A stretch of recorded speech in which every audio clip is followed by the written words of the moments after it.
গত 15ই মার্চ নির্বাচন কমিশন বঙ্গে ভোটের দিনক্ষণ প্রকাশ করেছেন। বঙ্গে 2 দফায় 23 এপ্রিল ও 29 এপ্রিল নির্বাচন হবে। অন্যান্য জেলার পাশাপাশি পূর্ব মেদিনীপুর জেলায় 16টি আসনে প্রথম দফায় অর্থাৎ 23 এপ্রিল অনুষ্ঠিত হবে। সেই মতো বিভিন্ন রাজনৈতিক দল প্রচারের ময়দানে ঝাঁপিয়ে পড়েছে। রবিবার নন্দীগ্রামে মিছিলের মধ্য দিয়ে প্রচার শুরু করেন রাজ্যের বিরোধী দলনেতা তথা নন্দীগ্রাম ও ভবানীপুর বিধানসভার বিজেপি প্রার্থী শুভেন্দু অধিকারী। সোমবার সেই মিছিলের পাল্টা মিছিল করল তৃণমূল। আসাদুতলা থেকে বয়ান পর্যন্ত গতকালের একই রুটে মিছিল করে তৃণমূল। মিছিলে সামিল ছিলেন নন্দীগ্রামের ভূমিপুত্র নন্দীগ্রাম বিধানসভা তৃণমূল কংগ্রেসের প্রার্থী পবিত্র কর। বর্ণাঢ্য শোভাযাত্রা সহকারে কয়েক হাজার কর্মী সমর্থকদের নিয়ে মিছিল করেন পবিত্র।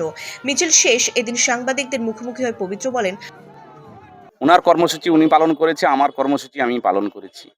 আমার দলীয় সিদ্ধান্ত অনুযায়ী আমাদের এই কর্মসূচি ছিল। সেই কর্মসূচিতে নিশ্চয়ই দেখতে পেয়েছেন যে গতকালের যে জনগণ কত সংখ্যায় ছিল আর আজকের জনজোয়ার জনোচ্ছ্বাস কি পরিমাণ হয়েছে মানুষের। ফলাফল কি আশা করছেন? ফলাফল আমরা 100% জিতেই গেছি। বারবার বলতেছি যে 30,000-এর মধ্যে